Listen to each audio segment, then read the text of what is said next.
নমস্কার দর্শক বন্ধুরা, অনুরাগের ছোঁয়ার আজকের পর্ব নিয়ে আমি চলে এসেছি তোমাদের সামনে। বাংলা সিরিয়াল সমাচারে তোমাদের স্বাগত জানিয়ে আজকের পর্ব আমি শুরু করছি।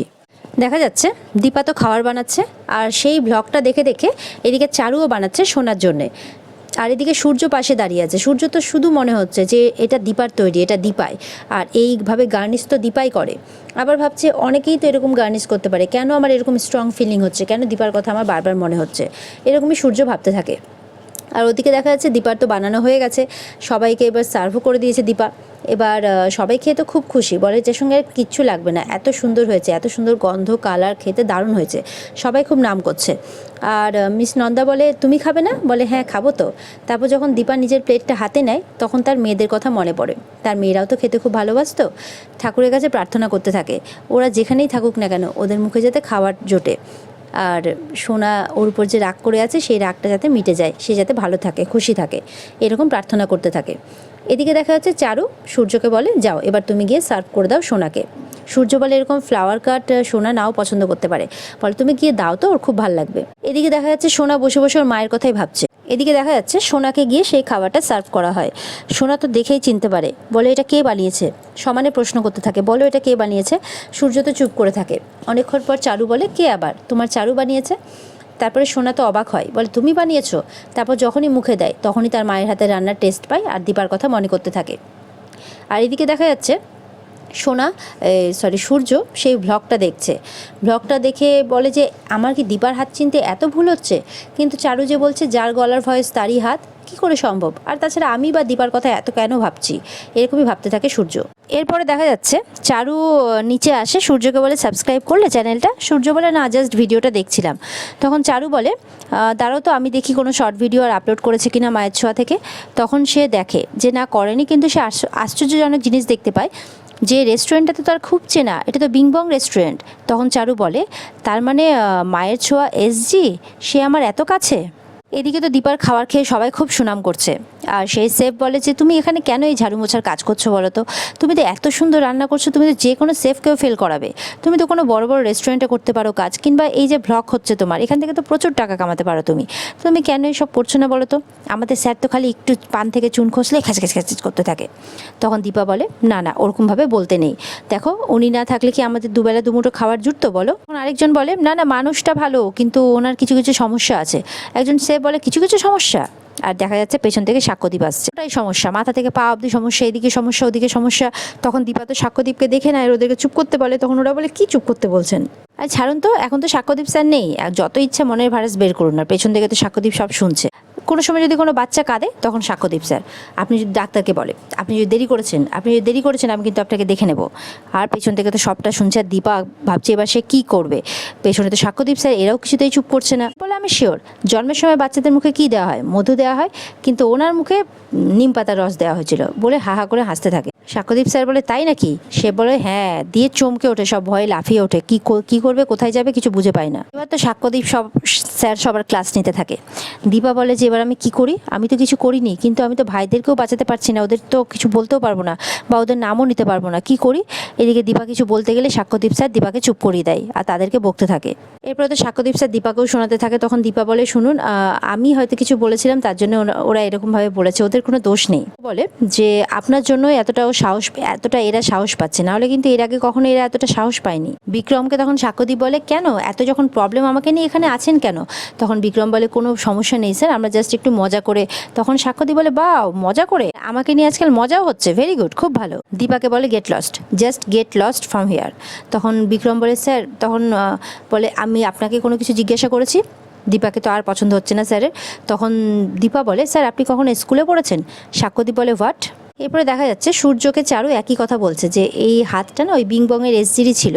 তখন সেখানে চলে আসে সোনা, এসে বলে চারুকে থ্যাংক ইউ, বলে যে এত সুন্দর ফ্রুট খাওয়ানোর জন্য, আর বলে তুমি আমাকে ছেড়ে কখনো যেও না, বলে তুমি আজকে আমার সাথেই শোবে, বলে চারুকে ওপরে নিয়ে চলে যায়। সূর্য তখন বলে তাহলে এই হাতটা তোমার নয় দীপা, কারণ এটা একটা অন্য রাজ্য, তার মধ্যে অন্য রেস্টুরেন্ট, এখানে তুমি কোথা থেকে আসবে। সূর্যকে চারু যেহেতু কনফার্মেশনটা দিল যেটা বিংবংয়ের এসজির হাত, সেহেতু সূর্য ভাবলো তাহলে এটা আর দীপা হতে পারে না। নিজে নিজে বলতে থাকে সূর্য, তুমি তো ফুল নিয়ে কাজ করছিলে, সেটা করতে পারতে, কিংবা তুমি ডাক্তারিও পড়ছিলে, ডাক্তার হতে পারতে। তুমি সেফ না, তুমি সেফ হবে না। না, আমি ভুলই ভাবছিলাম এতক্ষণ ধরে। এই সমস্তই ভাবতে থাকে সূর্য। পরে আবারও ভাবে, সত্যি কি সবটা মনের ভুল? এইরকমই অনেক রকমের কোশ্চেন সূর্যর মনে আসছে। কখনো মনে হচ্ছে এটা ঠিক, কখনো মনে হচ্ছে এটা ভুল।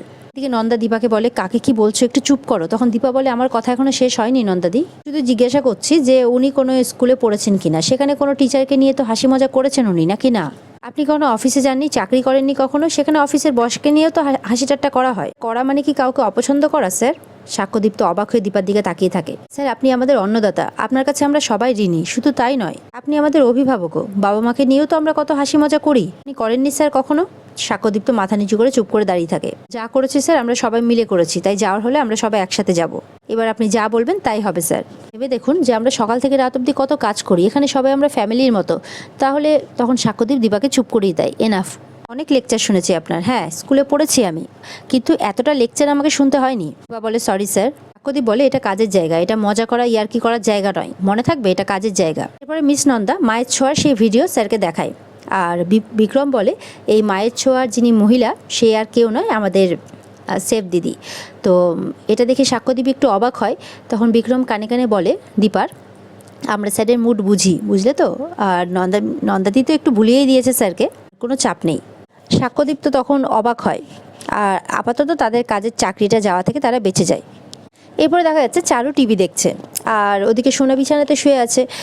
সোনার তো একা একা একদম ভালো লাগছে না, চারু তো সিনেমা দেখছে, খুব মজা করছে, হাসি ঠাট্টা করছে।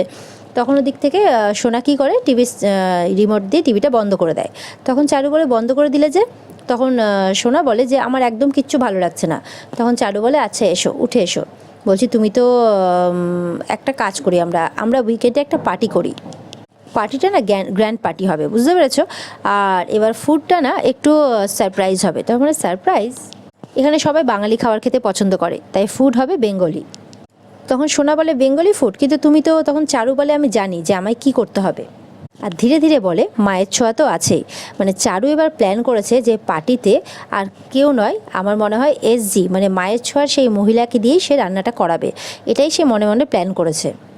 সোনা বলে, কি বলছো তুমি, কিছু তো বুঝতে পারছি না আমি। চারু বলে, কিছু নয় অলি, আমি ঠিক কিছু না কিছু একটা ভেবে নেব, কেমন? সোনা তখন ভাবে, চারু আন্টি তুমি আমার জন্য এত কিছু ভাবো? কই, মা তো আমার জন্য ভাবেনি কখনো এত আগে। মা আমার এত কাছে চলে এসছে, কিন্তু আমি মাকে আর এত কাছে আসতে দেবো না, কিছুতেই না। আর চারু আন্টিকে আমি দূরে যেতে দেবো না। চারু আন্টি যদি দূরে যায় আর যদি মা আবার চলে আসে, না, এটা আমি কিছুতেই আসতে দেবো না। আর এদিকে দেখা যাচ্ছে রেস্টুরেন্টে সাক্ষ্যদীপকে সেই একই ডিশ খেতে দেওয়া হয়েছে, যেটা দীপা কিছুক্ষণ আগে সবার জন্য বানিয়েছে। বিক্রম বলে, এটা নতুন ডিশ, যেটা দিদি আজকে বানিয়েছে সবার জন্য। খাবারটা খেয়েই তো জাস্ট হতভম্ব সাক্ষ্যদীপ, কিন্তু কোনো কথা প্রকাশ করে না। তখন সবার দিকে তাকায়, কারণ সবাই তো সাক্ষ্যদীপ স্যারের দিকে তাকিয়ে আছে। বলে যে, আজকে কি কর্মবিরতি নাকি? ব্যাস, যেই বলেছে অমনি সবাই যে যার কাজে লেগে পড়েছে। দীপা তখন বিক্রমকে বলে, শোনো, স্যারের জন্য পার্সেল করে দাও খাবারটা। আর এদিকে দীপাও নিজের কাজে লেগে পড়েছে। দীপাকে তখন সাক্ষ্যদীপ ডেকে বলে, মিসেস সেনগুপ্ত, আপনার সাথে কিছু কথা আছে। দীপা তো মনে মনে ভয় পায় যে স্যার আবার কি বলবেন, তখন তো এতগুলো কথা শোনালাম স্যারকে। দীপা তো গিয়ে গিয়ে সরি চাইতে থাকে স্যারের কাছে। এরপরে দেখা যাচ্ছে স্যার কিছু কথা বলবে কি, স্যারের ফোনে একটা ফোন আসে। আর স্যার লাফিয়ে উঠে পড়ে, বলে, আমাকে বকো না, আমি এক্ষুনি বাড়ি চলে আসছি। তারপরে লাফাতে লাফাতে সাক্ষ্যদীপ স্যার বাইরে চলে যায়, আর বলে, আমার খাবারটা। তখন খাবারটা দীপা দিয়ে দেয়। যেতে যেতে বালতিতে সে পা হোঁচট খেয়ে পড়তেও যায় সাক্ষ্যদীপ, কিন্তু তাও তার কাছে কোনো টাইম নেই যে কাউকে বকা দেবে। সে দৌড়ে চলে যায়। দীপা তো অবাক হয়ে যায়, এসে বিক্রমকে বলে। দীপা বলে, কি ব্যাপার বলো তো, কার এমন ফোন এলো যে এরকমভাবে স্যার দৌড়ে চলে গেলেন? তখন মিস নন্দা বলে, জমেরও জম আছে। তখন বিক্রম বলে, আমরা যেমন স্যারের কাছে টাইট, স্যার তেমন একজনের কাছে টাইট। দীপা বলে, কিন্তু কার জন্য? তখন মিস নন্দা বলে, জানবে, সব জানবে। বলেছিলাম না, স্যারকে যেমনটা দেখছো ঠিক তেমনটা নয়, সব জানতেও পারবে আর দেখতেও পারবে খুব তাড়াতাড়ি। দীপা বলতে থাকে যে, কে এসে, যাকে স্যার এতটা ভয় পান? এদিকে দেখা যাচ্ছে রূপাকে আবারও কল্পনা করছে দীপা। রূপা বলে, তুমি রূপার হিংসুকুটিকে দেখতে চাও তো? তুমি খুব তাড়াতাড়ি তাদেরকে দেখতে পাবে মা। দীপা খুশি হয়ে যায়, রূপাকেই দেখতে থাকে দীপা। আর এখানে আজকের পর্ব শেষ হয়ে যায়। তো বন্ধুরা, যদি পর্ব ভালো লেগে থাকে অবশ্যই চ্যানেলকে লাইক, কমেন্ট আর সাবস্ক্রাইব করে দেবে। দেখা হচ্ছে তোমাদের সাথে আগামীকালকে, ততক্ষণ সবাই ভালো থাকবে।